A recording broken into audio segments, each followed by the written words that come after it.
good. How are you? I'm good, thanks. I'm good. It's great to meet you. How's everything coming along?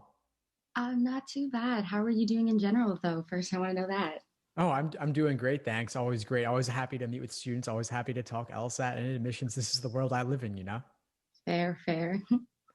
So what's going on for you? How could I help? Um, well, firstly, I think I'm not doing too bad with logical reasoning. I'm only saying that this is my second time taking the LSAT. I took it the first time around, probably wasn't the best. I only studied for a month, and I got a 150, and it wasn't the worst. I know that. But but yeah, so I'm finding it hardest to do well in logic games. I don't know what it is. I feel like every single time I reach a sufficient condition question, something with if, like if cannot be third, which of the following must be true, things like that. I just I always get them wrong.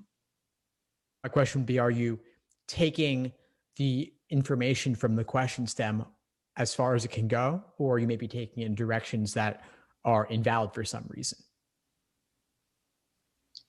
I like I don't see. I wouldn't know. I think that's just me being like ill prepared or not knowing to the fullest degree what I'm doing wrong. Because see, that's what I'm saying. Like I don't even know when I approach it. Like I feel like I'm watching your videos, and I feel like that's what I'm doing when I reach it. Because I know you have a video on I think sufficient conditions. Yeah. So I've watched that. I have my notes with me, but I don't know. I just feel like it doesn't make sense to me. Is there anything you would recommend, like any like different kind of way of diagramming that? Well, to me, this isn't really a sufficient condition issue. This is Okay. an issue about a certain kind of logic games question. Within the set of logic games questions, you have some that are orientation, some that are local if questions, and then some Mhm. that are global. Like, which one of the following must be true in Yeah. general is a global question. If you have, if X is third, then Hmm. what could be true? Then your first step would typically be to draw a new diagram where X is on third. You take it as far as it can go, meaning you fill out the diagram based on how X being third impacts the placement of other variables on the diagram. Then typically they're asking you a question about the rest of that diagram that you filled in. Okay.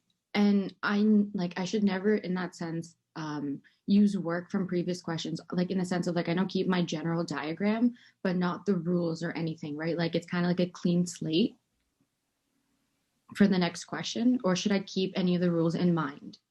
Well, you should keep all of the rules in mind. I mean, like But from the questions. so if there was a previous if question, Hmm. that particular constraint does not have to hold true going forward. Like Okay. if so from with my example, let's say if X is third, what Hmm. could be true? Let's say that were question number 4 in the game. Okay. If question number 3 in the game said if J is second, what must or could be true? For the question number 4, you don't have to use J on second. J could be on second maybe, but doesn't have to. Okay. But if you That had a previous, go ahead, please. no, that makes sense. I'm here to listen. So, No, I want to learn more too. I mean, my question for you is basically what I was going to say is that if you have a previous scenario where X was already on 3, then that scenario could help you solve this question without having to draw anything new potentially. right, right. Okay. And I had a question. How many diagrams do you feel like you typically draw when you read your initial conditions in the question? Uh, For a main setup, yeah. it varies. It all varies depending on the nature of the game. There are some games where I might do 2 or 3 main diagrams reflecting different major possibilities. Hmm. There are many games where I would do only one. Okay. Okay. Because I found myself that I do only have one sometimes, and I'm like, I feel like I'm limiting my own possibilities by only having the one. But I feel like sometimes I can't make another diagram. So like it is viable sometimes to have one. Like it's possible. Oh, totally. Yeah, all the Okay. time. Okay, because I didn't want to be limiting myself because I wasn't thinking further enough um, to like make those further conclusions or assumptions. But okay, that makes sense. Um, One other thing for logical reasoning, um, So the way that I approach it, so I'm an English student. I go to a university in Ontario. So so I initially took that approach of learning it as like a syllogism. So the whole like minor premise, like major premise, and then you have your conclusion. So I'm taking that approach, and I feel like sometimes it's taking me longer because I'm trying to find those things first, and then I realize that some questions are just like the main idea or things like that. So do you think that that's worth it? Because I know some questions do ask for like what is like supporting evidence, like a warrant and things like that, like a qualifier in that sense, in the question. So I'm like taking that like literature approach, but I don't know if it's serving me or like it's taking away time.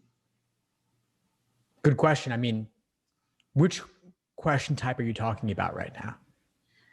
Like just in general, like when they ask for like just when you have if they ask like is a conclusion met, is a conclusion not met, in those kinds of questions.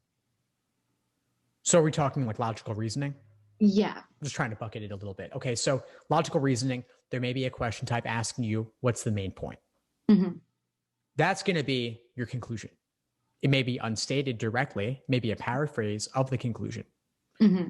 I'll be honest, I don't really know what a syllogism is. I know it's a logic word, but my Okay. point is that like you don't need to necessarily take a very formal logic Okay. structural approach. I do think that a literature approach Hmm. could be useful, meaning if you know what a qualifier is, if you know what a subsidiary clause is, Hmm. that could be useful to help you drill down to the main point. So, for Hmm. example, information bounded between two commas typically is not core to the statement, right? Like you could chop Yeah. that out, Yeah. still flows smoothly. You're left with your typically your main subject, main verb. Yeah. So that certainly could be useful. Okay. But on the LSAT, I can't say there's always going to be like subsidiary evidence and primary evidence. I don't think that For sure. typically comes into play. Yeah. Would you recommend even making notes as you read? Because I don't typically do that, but then I find myself having to like go back and find where that specific set of information is for the question. Like, do you think it's worth annotating on the side? Like, I think this is a key theme. I think this is like a main point. For logical reasoning, I'm hesitant to really ever recommend much diagramming. There are very few cases where diagramming could be useful. I think the more formal logic type questions, which are certainly not a focus of the section, you could jot down a couple of things related to those in terms of diagramming, similar to how you would in logic games, especially Mhm. with conditionals. But most logical reasoning questions don't really lend themselves to that kind of diagramming. And on both the digital LSAT and the LSAT Flex, you Yeah. can't even diagram next to anything. It's got to be on your scratch paper. Yeah. So that might just take time away, if anything. Yeah, I mean, I think it's okay to do it a little bit, especially more so on reading comprehension. Mhm. Definitely games you want to diagram, but for logical reasoning, it's a very limited usefulness. Only a Okay. couple of cases. Um, I was just wondering, is it possible for me to ask you about recommendation letters? Yeah, shoot. Okay, so I was asking a former, like I worked at a law firm just for a couple of months during COVID. So I asked my employer, he was asking me to write the initial draft for it. I don't want to sound too forward or sound too like I'm praising myself. That's like the furthest thing I want to do.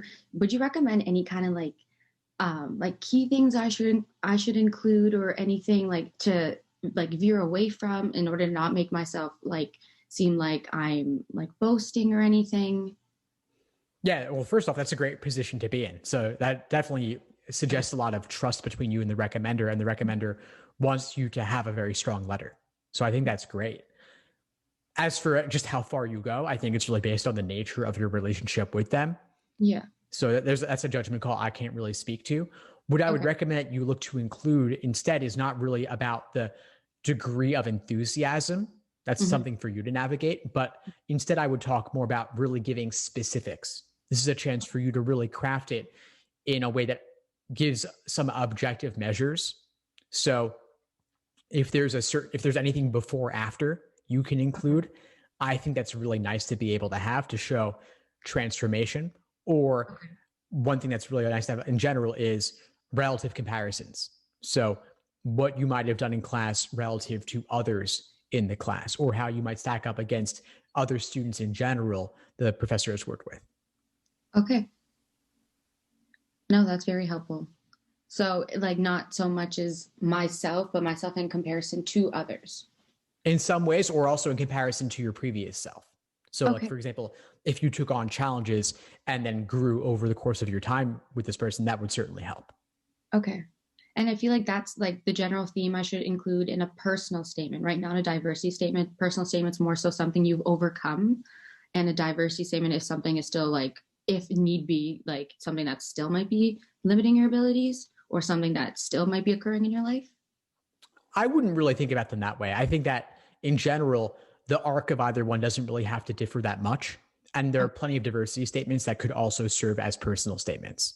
So I can't say that either one has to relate to obstacles in general and doesn't have to relate to whether the obstacles still exist or whether you've surpassed them. Okay. So that's not the way I would really look at it. I would just look at it as diversity statement is really focused on how your background or your experiences can bring a unique perspective. And then personal statement can really be literally anything at all in terms of that structure. I think the biggest recommendation is to not make anything a sob story and to try and have some sort of element where you end on an upbeat note. Yeah, like growth to some degree. Growth can be a fantastic theme. Yeah. Just one quick question. So I'm not really coming from a country where there's much of a culture shock where I need to talk about what I'm going to bring, like my experience, like in that sense of like coming from a different European country or something like that. Do you think it's worth mentioning? Like, I know I'm going to briefly mention, I'm sure they'll see in my transcript that I'm not coming from a US, like college or high school. Cause I initially, like, I want to apply to the US. I want to go to a US law school. So do you think it's worth incorporating at all or mentioning that I'm going to be coming from like Canada? Yeah, I think you could be. I mean, well, it depends. What would you want the theme? Are you talking about diversity statement? Or even a personal statement, just like actually no, a diversity statement. Yeah. Okay. Well, I mean, I think that, do you want to talk about the Canadian perspective? Is that what you would make the theme? That's what I'm saying. Like, is it worth? Because that's what I'm saying. It's not very different in that sense. It's not like there's not going to be much of a culture shock or anything like that. So it's not like it is like slightly like a different perspective. And obviously the schooling, the education system is different, but I don't know if it's worth like going into. Is it important to you? Is it something that you would want to highlight? I mean, that would be something after I don't think so. I don't think it's too important to what makes me me and why I would be good in that law school. So maybe not, but okay. So that helps then. So that answers my question. Is there but there could be a different perspective you could bring based on some other element of your background. So if there's a hobby or interest or family, people write all sorts of diversity statements. It's not strictly limited to national origin. Yeah. Okay. So I'm probably just going to read some options, go over some others, diversity statements and personal statements and see what I can work with. Yeah, totally. And feel free to send over any drafts that you like. I'm happy to include them in an upcoming application essay workshop in the course. Oh, perfect. Yeah, I definitely will do. I didn't even know that was available, but. Yeah, sure. We've been doing them fairly regularly. We haven't done any this month yet, but okay. I'll probably do one before the end of the year. Alrighty. See, like that's more than enough time. Definitely. Alrighty. So thank you so much. And thank you for taking your time to talk to me. My pleasure, of course. Keep in touch. I'll see you in class. Thanks for tuning into the show. Please subscribe if you haven't done so already to be notified of new episodes as I release them. And feel free to reach out if you need anything at all as you move forward with your prep. I'm happy to help however I can. In the meantime, I'll wish you all the best and take care.